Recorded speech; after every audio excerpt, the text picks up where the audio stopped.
Nice to be with you again. Brahma Jaloka Tipati Sahampati Katan Chaliana Tiwarang Ayajatha Santi Tasata Parachakachatika Te se tu dhammang Anukam Pimang Pachang. Namo tassa bhagavato arahato samma sambuddhassa. Namo tassa bhagavato arahato samma sambuddhassa. Namo tassa bhagavato arahato samma sambuddhassa. Buddhang dhammang sanghang namasami.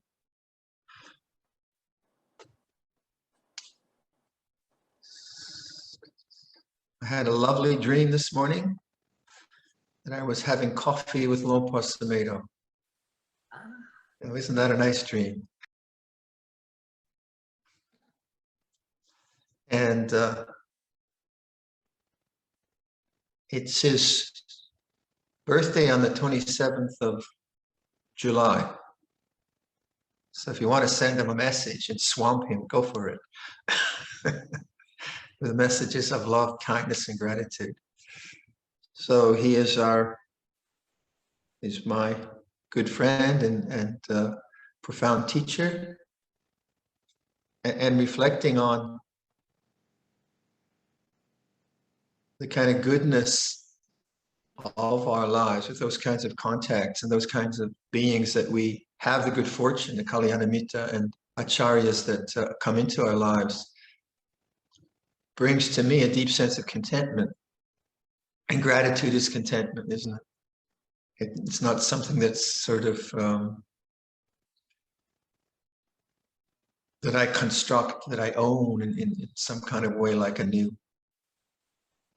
telephone or something like that. But rather, it's like the good fortune of having good fortune and remembering that good fortune, isn't it? And that's directly opposed to the projects of becoming. So a lot of the questions that have come up, where folk are obviously they're quite diligent and skillful in their meditation, but still there's a kind of tone in the questions of okay, what do I do next, and what do I need to achieve, and so it's a kind of me doing something to achieve something in a future possibility. And that is a natural way to approach any project. So, like sometimes people will ask me about ambition. Well, is it wrong to be ambitious? Well, not really. Like creating a monastery in this part of the world is a pretty ambitious plan, because there are very few Buddhists here, and not enough Thai people, that's for sure. Only one Malaysian person that I know, and no Singaporeans. So how am I going to survive? So it's quite an ambitious project to try to create a monastery in a secular environment where Buddhism isn't known, and so on and so forth. But the ambition doesn't have to be loaded with ego. It doesn't have to be loaded with attachment to tanha and craving. It can be a part of one's capacity to be a hardworking person and try to create something for the well-being of others.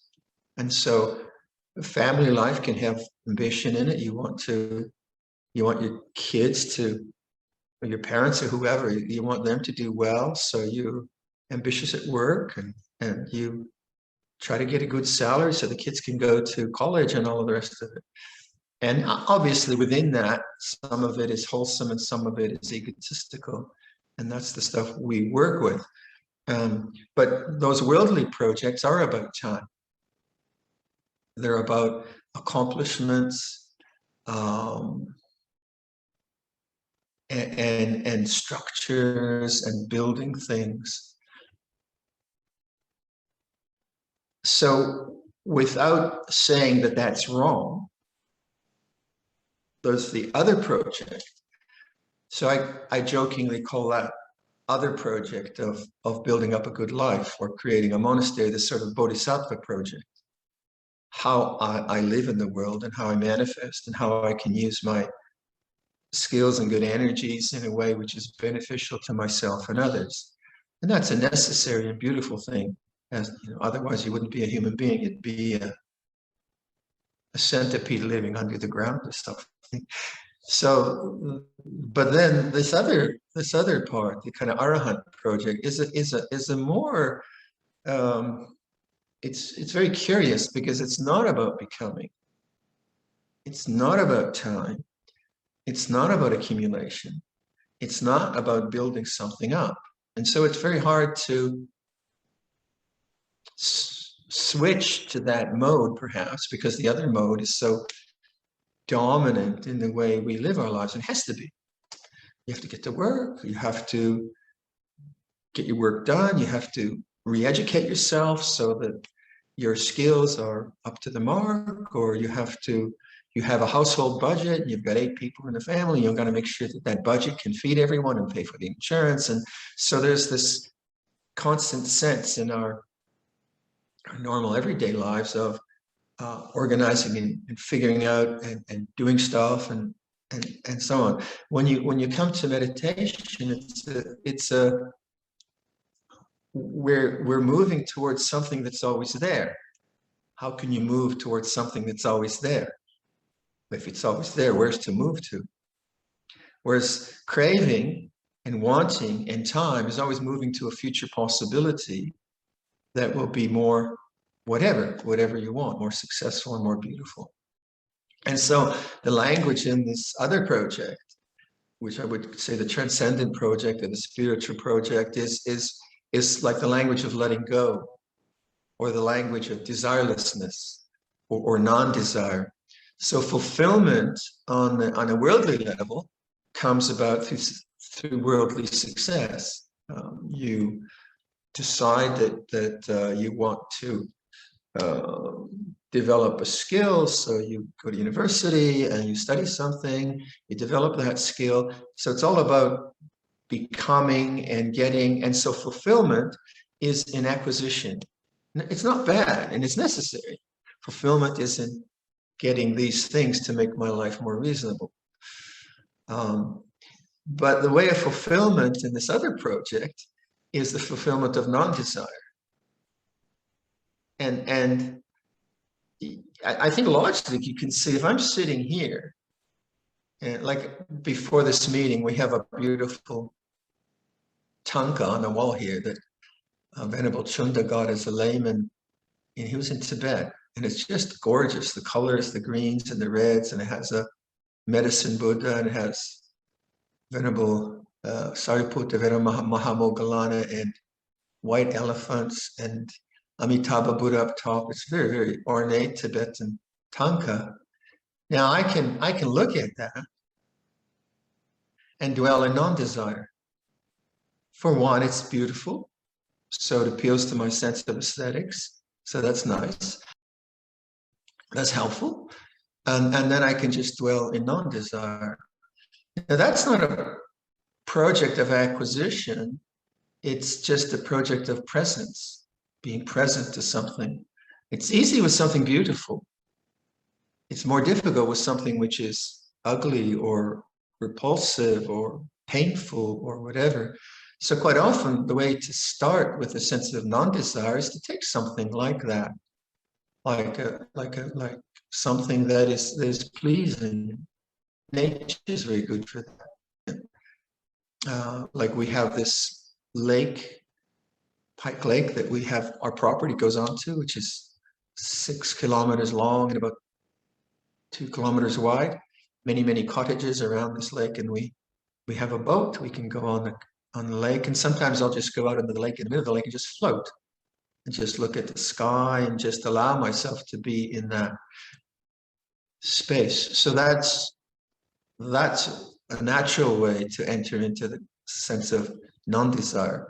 I guess an apartment in Singapore, it's more difficult. You don't have that kind of beauty. But what would non-desire feel like? Wouldn't it be fulfilling? And that's not because you acquired the thing you wanted, but you allowed the mind just to rest in presence. It's like this, non-desire. And that language is the language which is taking you to transcendence. The language of intellect and structure and problem solving. Okay, so going back to my endless furniture analogies, when I'm building a piece of furniture, it's problem solving, and I enjoy that. It's a puzzle, both manually, how can I do this, but also intellectually, how can I put this together, and what method should I use? So there I'm using intellect. I have a goal. And if I do it well, I'm happy with the result. That's a kind of happiness of getting something, and that's fulfilling. But you could see that that's a very, very limited kind of happiness, because I might go blind. I probably will do before I die. I might be sick. I might get bored.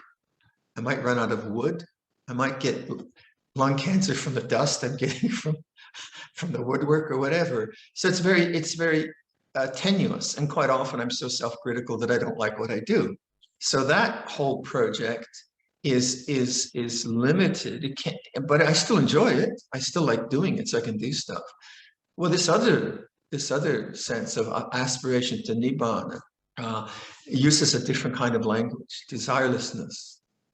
So then people will say to me, "Oh, is it wrong to have desire? Like, is ambition wrong?" And that's where we get the two realms mixed up. No, like, it's not wrong. But I can do both at the same time.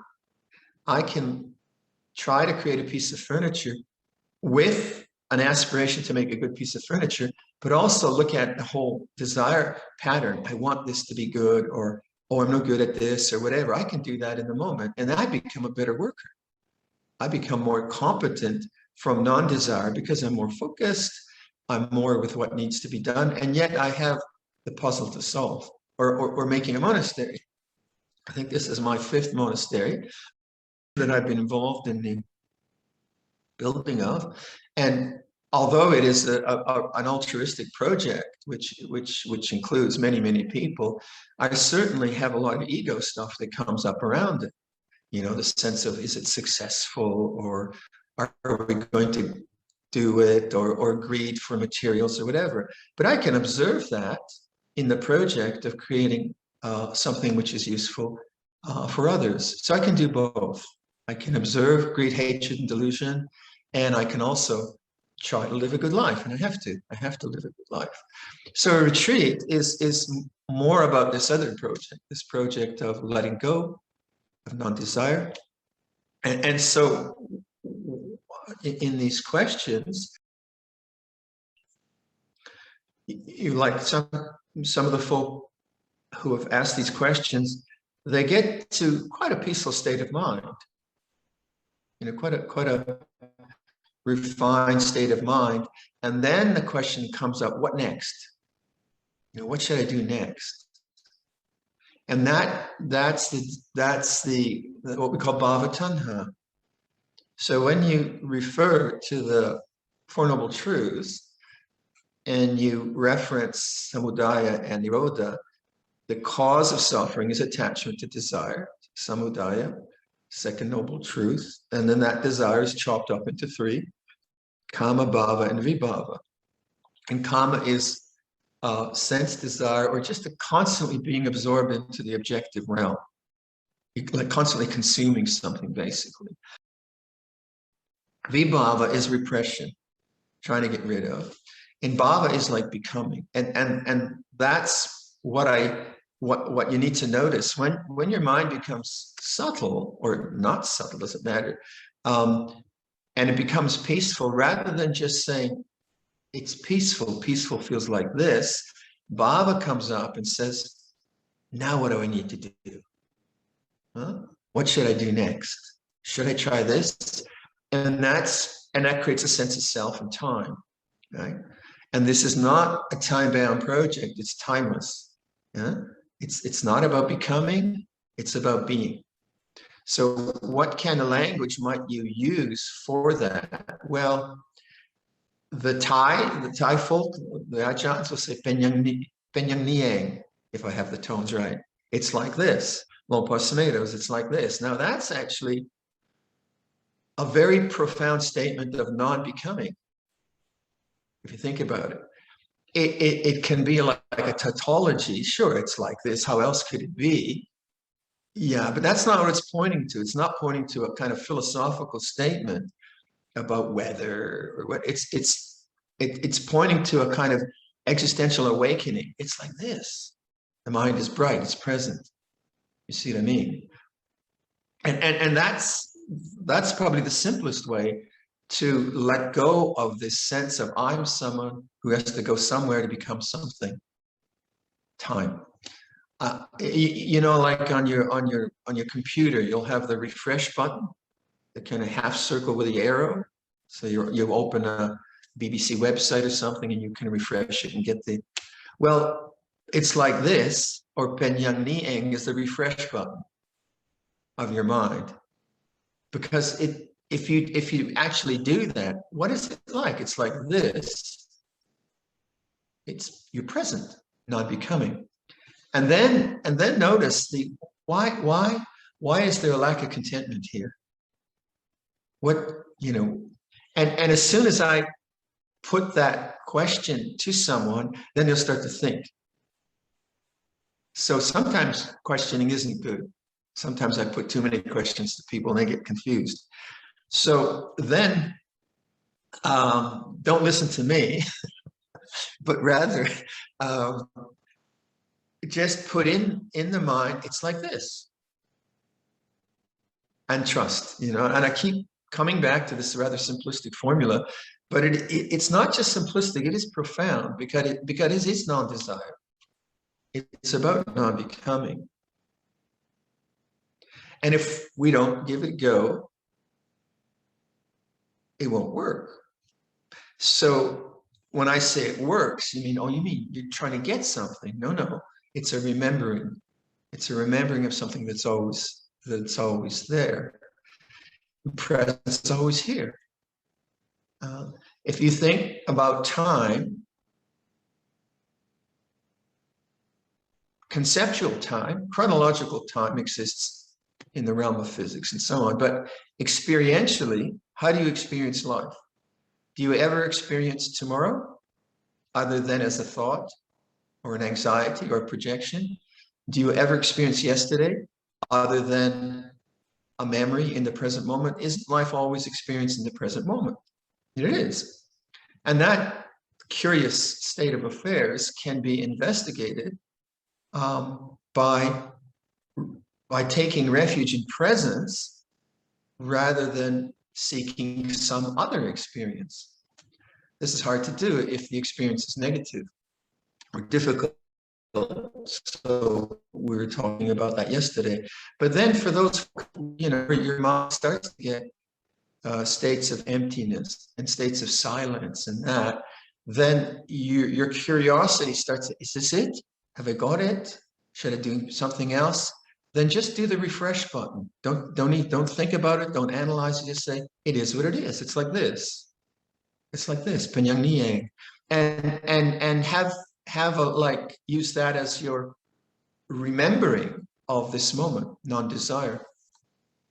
And then those, you know, like moments where like I said yesterday, quite often the best part of a meditation is when the bell rings.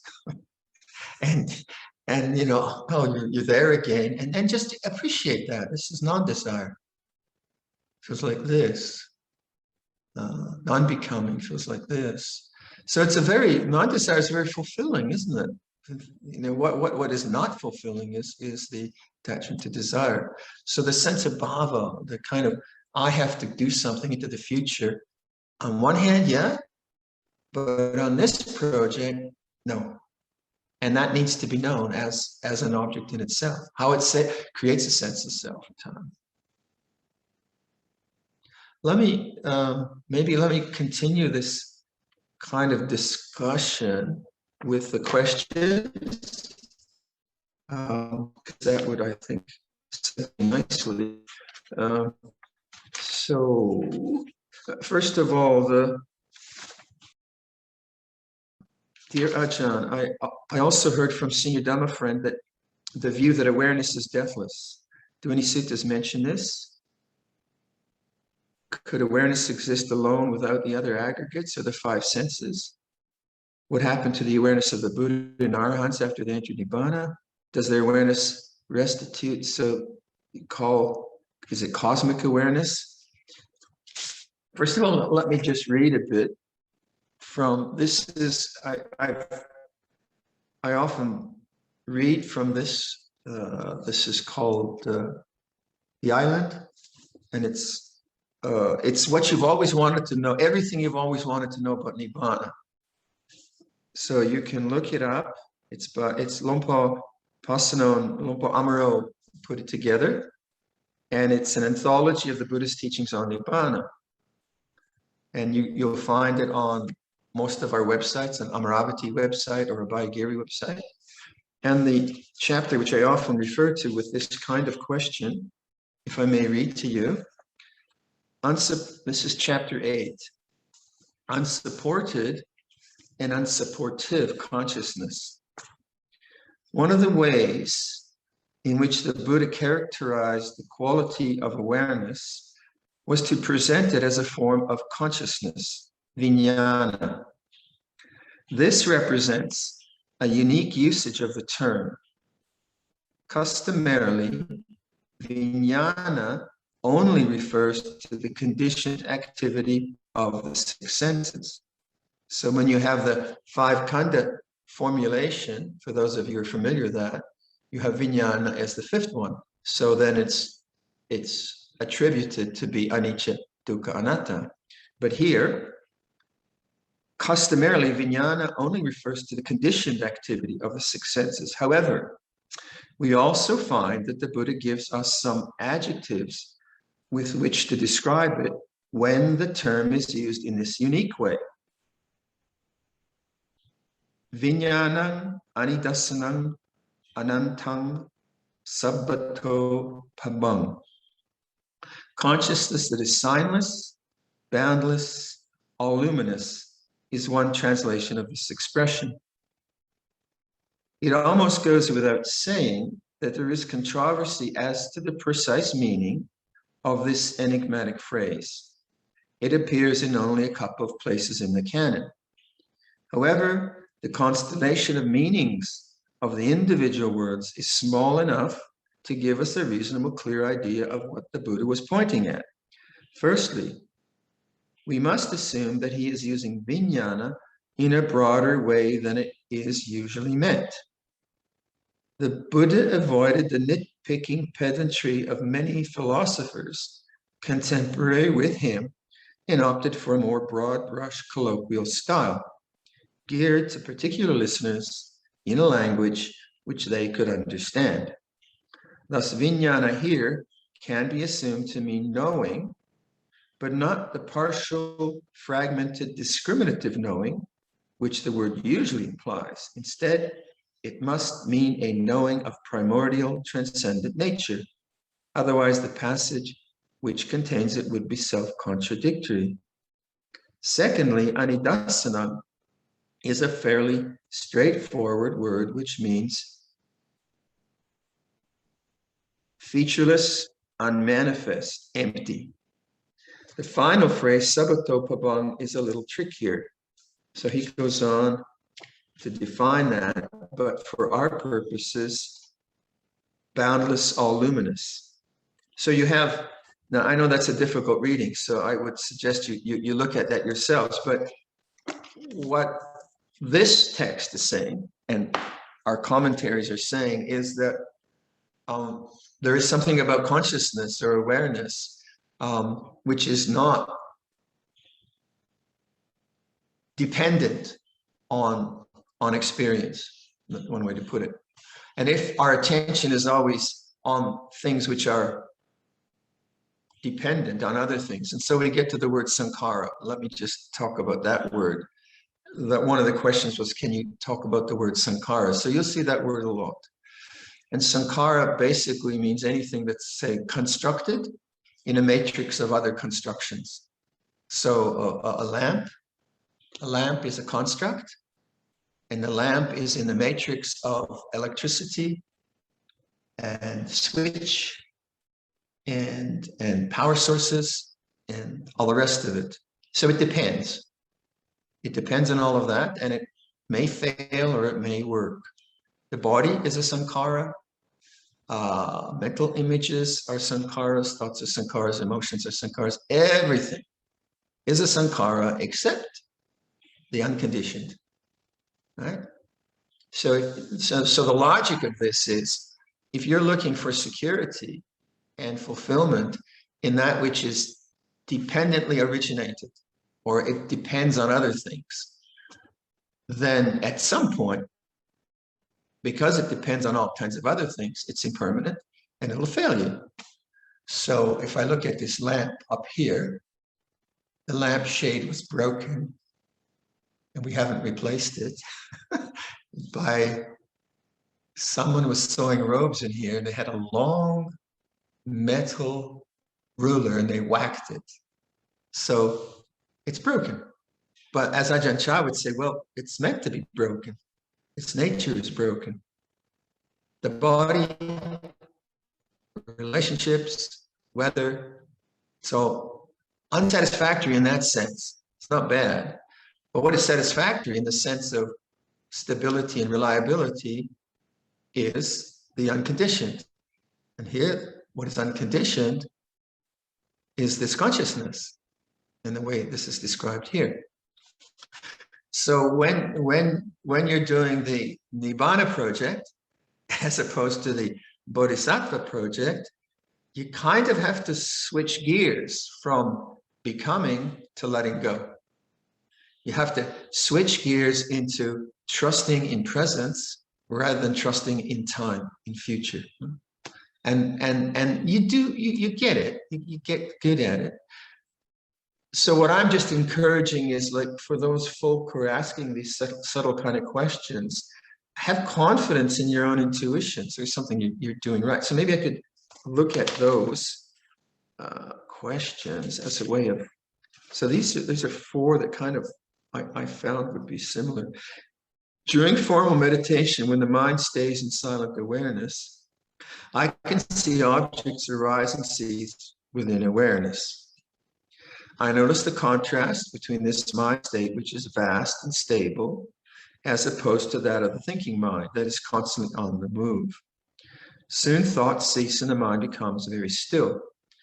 The mind enters into an absorbed state easily. Should I bring in questions to stir the mind to contemplate and wait? Or do I gently go to a more open state of awareness for contemplation? I notice how useful staying in awareness and being aware of that for a while is, as this mind tends to quickly jump to analysis and thinking. So I would say, yeah, I'd say don't touch it. And I would say, like, just try again. I'm sorry, the same language. Trust that, like, you have some skill here in the way you're meditating. Just have confidence in your own intuitions. You know, there's like I've been saying, that wisdom functions in all of us if we give it a chance. Give wisdom a chance, as the song might go. So for this question, just trust and awareness, and then as the restlessness of, should I do something? Should I not do something? That's just another object. And have confidence that what you're doing is correct, it's good, it's wholesome, because it's bringing fulfilling results in that way. And then sometimes this is another question of a similar vein. Sometimes when the mind becomes peaceful, I know that is happening. But sometimes I become the peaceful mind. does that mean that the peace of mind is the awareness and there is no more object of peace? Again, it's one of those questions which will spin you around because it's in thought. And this is where thought is self-defeating, I would say. This is where thought cannot go, because thought it just doesn't work. So at some point you say, yeah, thought is useful up to a point, but now, no, now just let go, let go, let go. So, you know, when you have a question like that, kind of almost philosophical question, then say, well, it is what it is. It's both, it's neither, it doesn't matter. So you just say, it's like this, Penyang Nieng. It is like this in and of itself. And it all belongs. You know, this very, very simple language, but the profundity of that statement is you know, it's profound. And so I would just encourage that it's a kind of humility, isn't it? A humility of intellect, is that a correct way to say it? Just the sense, well, this isn't to be figured out. It's just like this. And then in the trusting of that, things take care of themselves. Two more in the same vein. Today, when I followed your instruction to use the out-breath as consciousness, these are my findings. I can feel energy emitting through my fingers. I'm using sitting meditation with open hand mudra posture.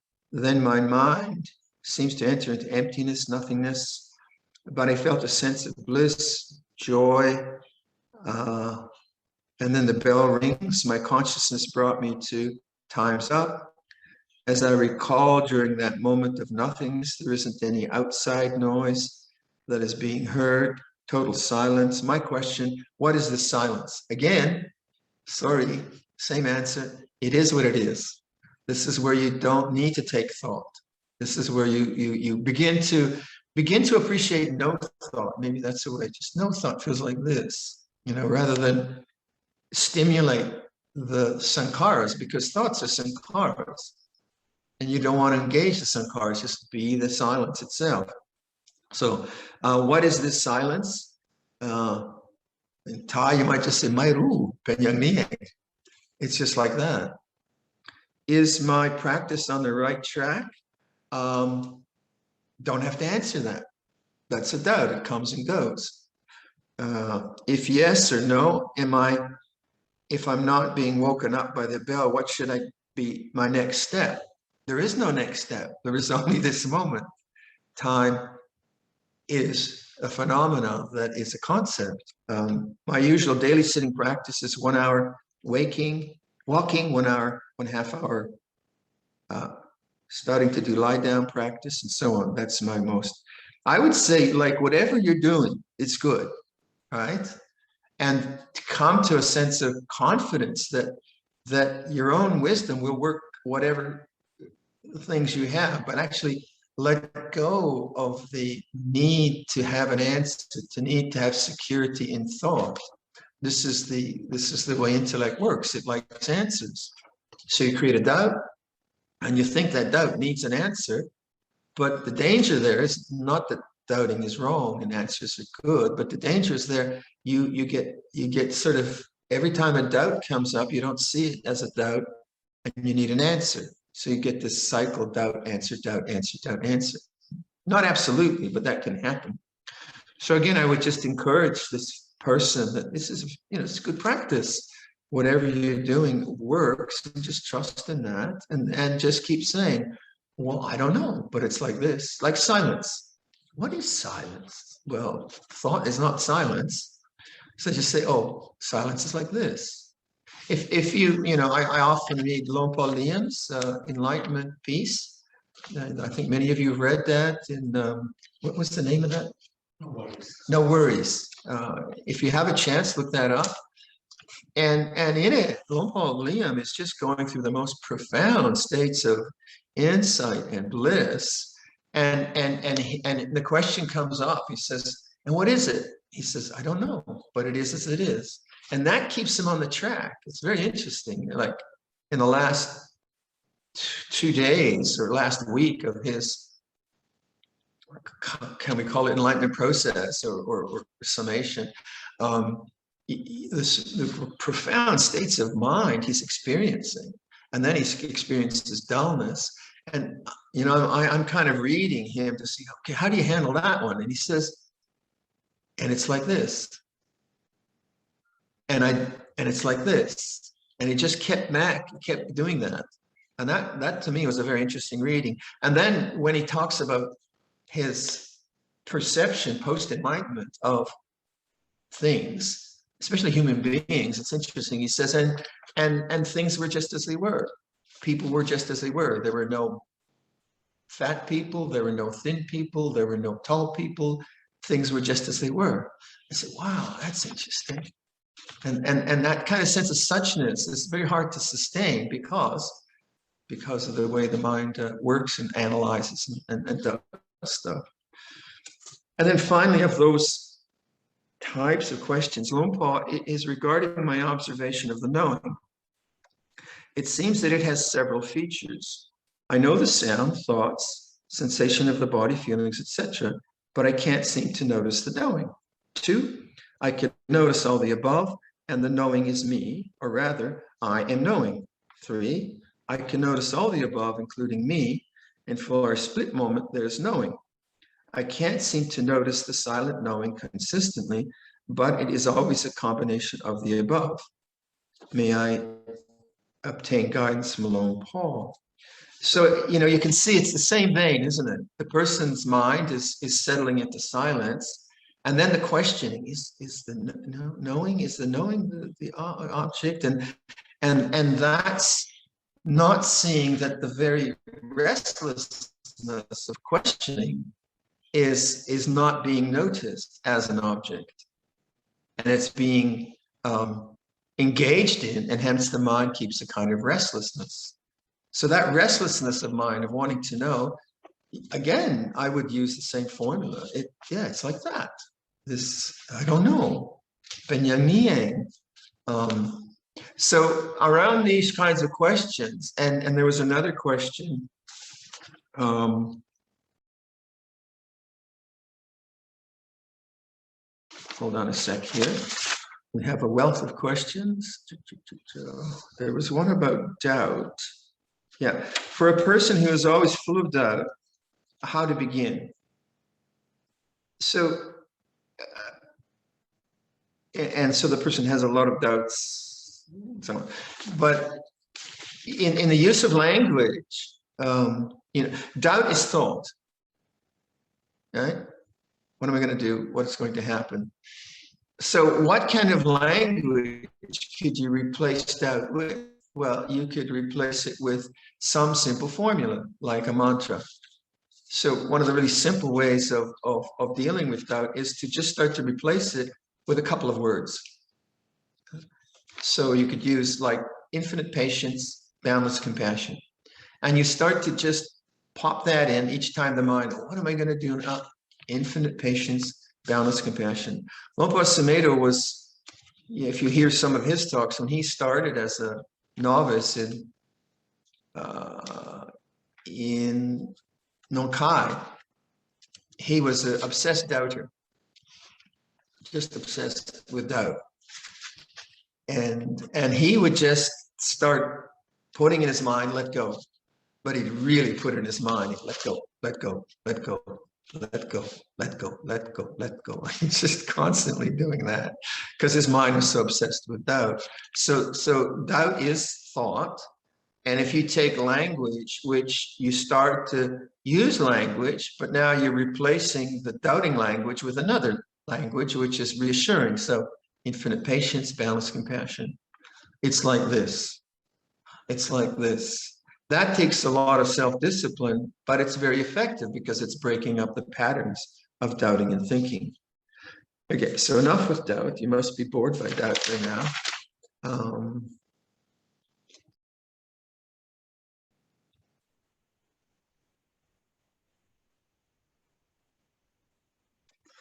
There was one. Okay, I attended Christian Sunday school for many years when I was young. as my dad is Christian, but my mother is Buddhist. I used to be committed to Jesus in my prayers that I'll be a Christian when I grow up. But now I come to know about Buddhist teaching and found this is the truth that I want to pursue. Now, whenever I recite Musawa da Viramani Sikapadang Samadhyami, I feel uneasy because I didn't honor what I have committed to Jesus. How should I move from here? Well, I would say that Jesus is love, right? So there's no contradiction. So if you take the practice of Jesus, I say the practice of Jesus is love. The theology that comes from the time of Jesus is very complex, very, very complex. But the expression that, for my sensibilities as a Buddhist, is that Jesus is love. And then if you throw away all the theologies and all the complicated language that was put on whoever Jesus was, and the complexities of the church and confession and all kinds of things like that, and you just come to the simplicity of his life and his expression, and I just think his desire for his disciples was love, then it's easy. Then it doesn't contradict Buddhism. If you get into the theology, then it's kind of confusing. So I would say you're honoring Jesus if you're doing metta bhavana, if you're doing Brahma Viharas, if you're kind to your neighbor, if you practice forgiveness, if you feed the birds and give them water and bird food, seems to me what St. Francis was doing, or Jesus. So realize that you know, by picking up another set of concepts, it doesn't mean that you're against the aspirations of Jesus. And I do see that in love we are really finding the common ground, because if you look at Sufism in Islam, it's about love. The deepest sense of Hindu religions is about love, not romantic love, love more from the Brahma Viharas. So be reassured that you're okay. You're all right. You're still honoring. At least I would sense that. Now, like in Christianity, they'll say you should not bow to golden idols, right? So I got this golden fellow beside me. So am I committing a sin? Not really, because it's not an idol. It's a symbol. And so when I look at a Buddha image, I look at the tanka, I'm reminded of my own goodness and my own possibility, my own love and my own compassion. And, you know, it's a reminder. So there's a difference between symbology and idolatry. So if you're doing idolatry, then you're not doing Buddhism. So, but people who are invested in projecting onto other religions ideas of idolatry quite often don't understand what those people are doing. So when we bow to a Buddha image and someone comes and says, well, they're idol worshippers, that's pretty shallow understanding, isn't it? That's a very shallow understanding, because they've never really asked. So I'm bowing all the time, right? But I'm not an idol worshipper. But I love symbols. I love Buddha images. I love those kinds of things. Luang Por, grateful to your teaching. May I ask for a person who is declared brain dead, but heart is still pumping, assisted by equipment. By Buddhist perspective, is the consciousness still around? How do we help such person, or even know if they can hear whatever we are talking to them? I don't know. I don't know, you know, I don't know what the answer to that is, but I would assume that that's a possibility. And so I would practice metta bhavana, I do chanting, and allow myself not to know, to you know, there's much of life is a mystery. I don't know, but there's a human form there. And if it's a loved one, then I would do my very best to express love and express compassion, which would be good for me. And the other, I don't know, but it would seem appropriate. So in you know, what is consciousness, what is rebirth? There's so much we don't know. There's so much we don't know. But we do know that, you know, when we can affect the world with love, It's a good effect for ourselves and others. And to allow ourselves the mystery of life, I think, is important, rather than think we have an answer for everything. Human intellect is limited. Can't know everything.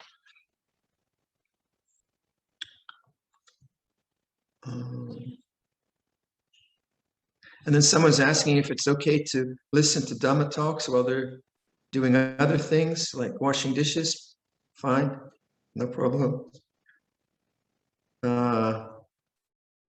In morning chanting, when paying homage to the Dhamma, the word leading inwards being chanted as onwards. Is there any specific reason for the typo? It's just translations. Leading inwards, you could see leads onwards. Leading onwards can lead inwards. You can see it's just language. And because the inner realization leads you onwards to Nibbana, an onwards realization, realize that the work isn't here. So it's just language. It's just pointing to something, not, I don't even know if it's a typo. It's just, translations have kind of many variants. In trying the corpse, this is another question, trying the corpse pose, the Yoga Nidra, often I reach a point when I feel like my heart or chest area is going to burst open from trying to maintain stillness. And my whole body will then shudder spontaneously, quite strongly, and then relax again into stillness. Yeah, and then please advise. So that happens.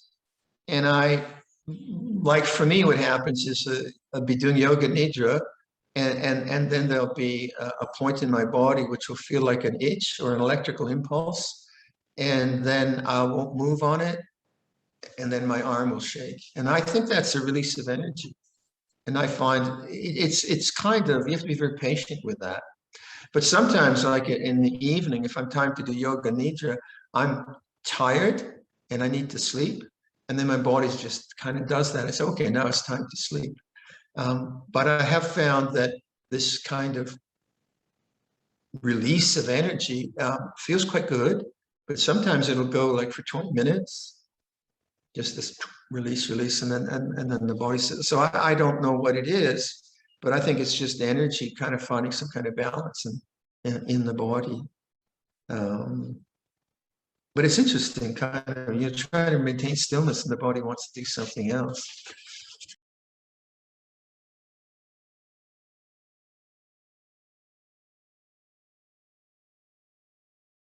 Well, hold on here.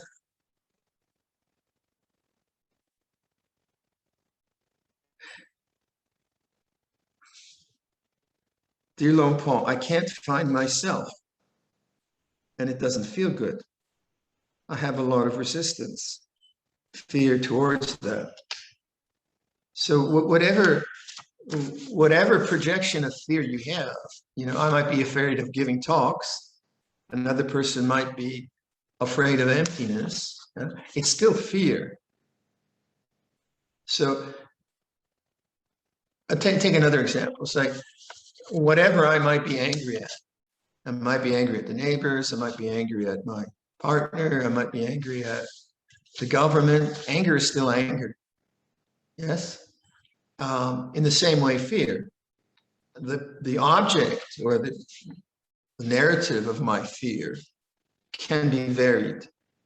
And it's particular to me. So for me, one of the ways that fear came up was in giving public talks. When I talked to Ajahn Amaro, never was afraid giving public talks. I said, really? Wow, that's amazing. I can't understand how you could do that. So the object of fear is actually not so terribly important. It is important in the sense if it's dangerous, like if there's a bear coming, then I get out of there. But if it's not dangerous, then the object of anger, the object of fear, the object of doubt is not so important as the underlying chitta, the mood of the mind, the aroma in Thai. So even though, it's like I can't find myself, it's better to go back to just a very sense of fear, come back to that. And that's a very obvious thing. And then can you witness it as a bodily sensation? Can you witness it before it goes into a narrative and story and thought? What's fear like? And fear is like this. And then because fear is unpleasant, The desire mind wants to get away from the moment, into another experience. And that's the task of the second and third noble truth, that not only is there fear, there's the desire not to have the fear. And that's what you have to figure out and diagnose and notice in your own practice, is what is the difference between fear and the desire not to have the fear. Now it can go into thought, but then you won't notice it because you'll be one step removed from the fear. That's what thought does. Just as, like if I describe the tanka, like if I describe the color blue, it's a blue sky, that word doesn't really describe it. It's only when I stop and I look at that, then I see the color, but the word is one step removed from the color, isn't it? In the same way, emotions, when you can describe fear as fear, but what's actually the experience of fear? And that doesn't have any language. And in that pre-descriptive or before you describe it, sensibility, that's where you get insight. That's where the insight can come. What is the difference between fear and the attachment to fear? So you have to just allow fear to manifest. It feels like this, and then you have to wait. And then the insights can come up. Now, I can say to you that it's attachment to fear that's the problem, but you have to see that for yourself.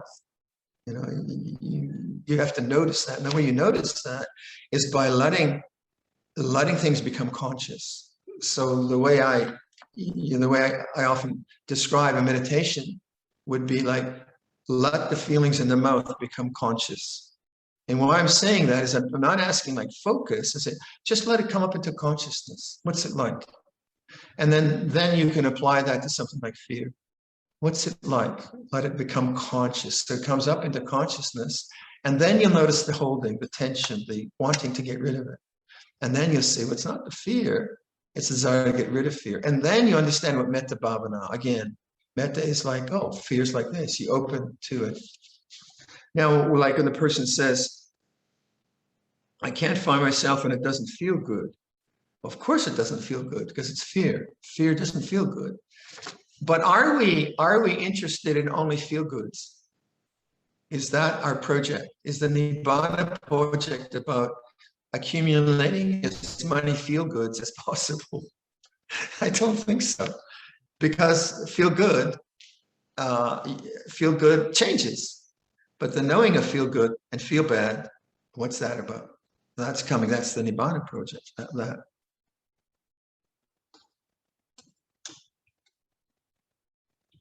I think I've done it.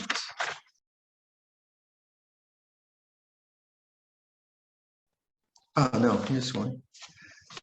Thank you, Luang Por, for the past few days of teachings. My questions: can we do metta bhavana to a recently passed away person? My eldest brother passed away in Cambodia 10 days ago, not due to COVID, though. Due to the recent pandemic, we are not able to fly over. His body is being cremated within the same day.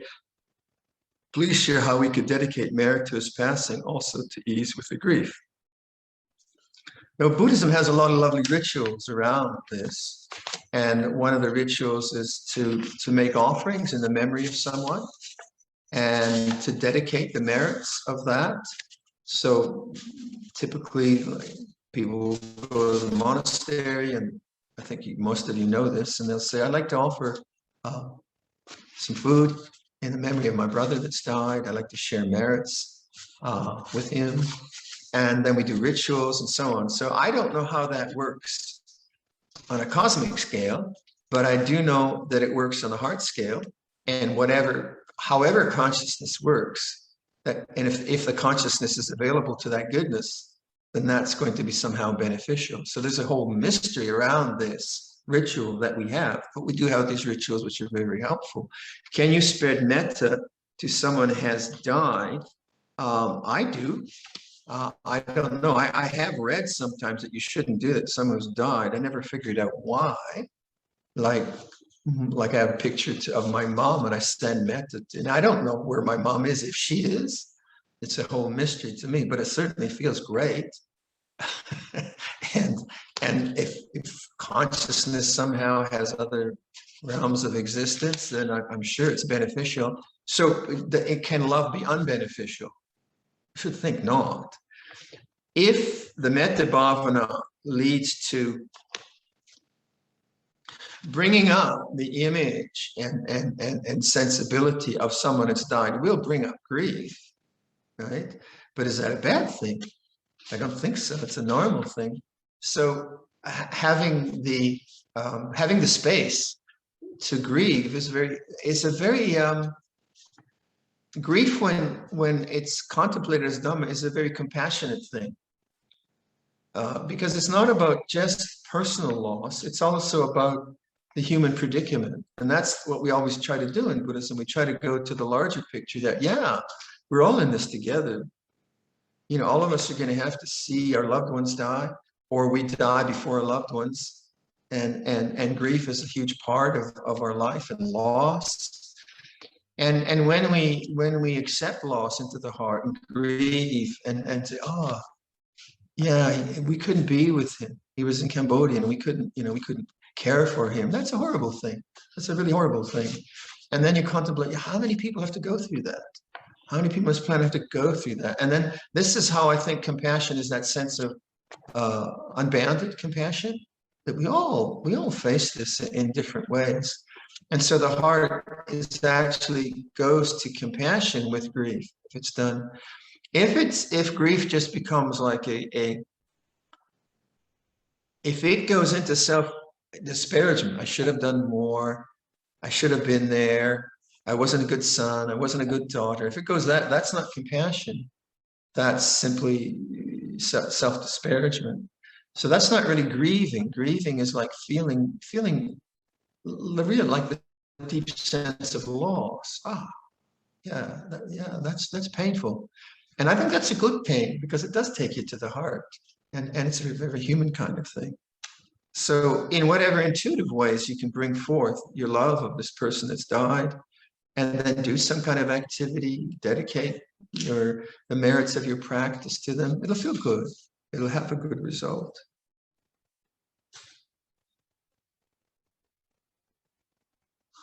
And I think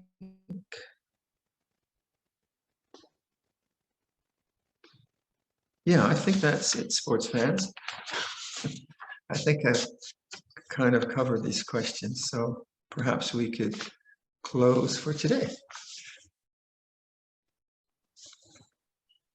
หันธรรมยังธรรมาคทายาสาธุปรังทธามาเสสาธุสาธุสาธุอนุโมทามิ Shall we finish with the metta chant?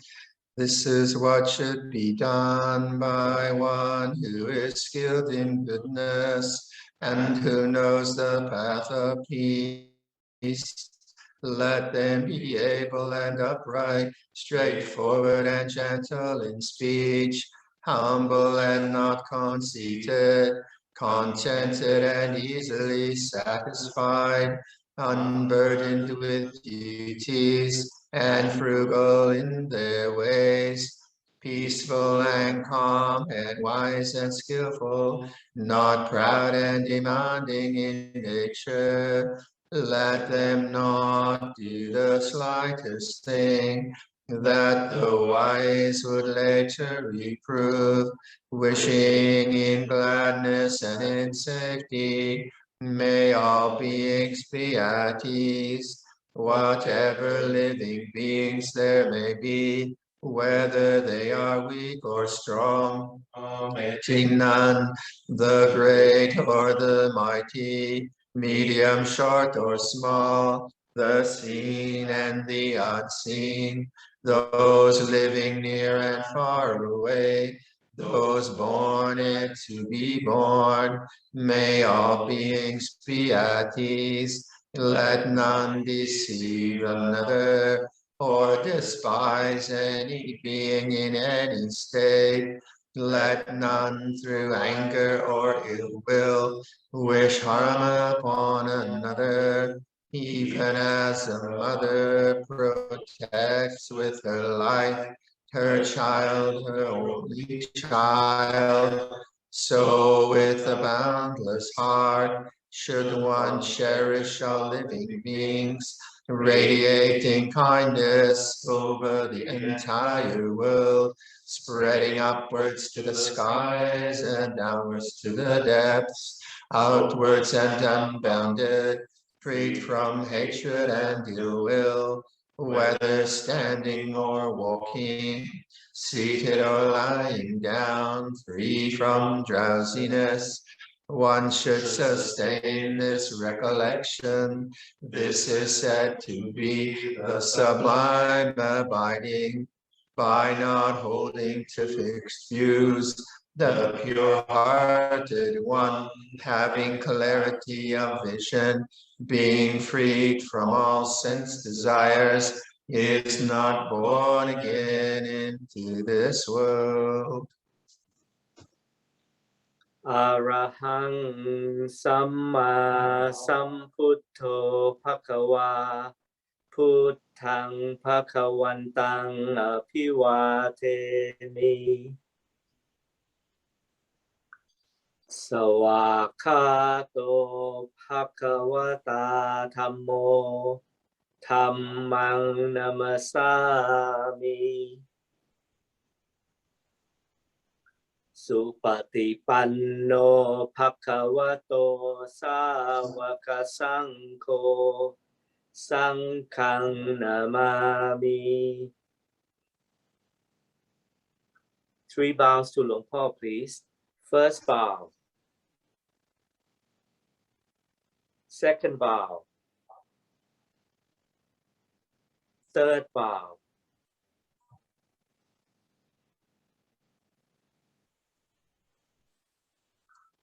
Okay. Thank you very much.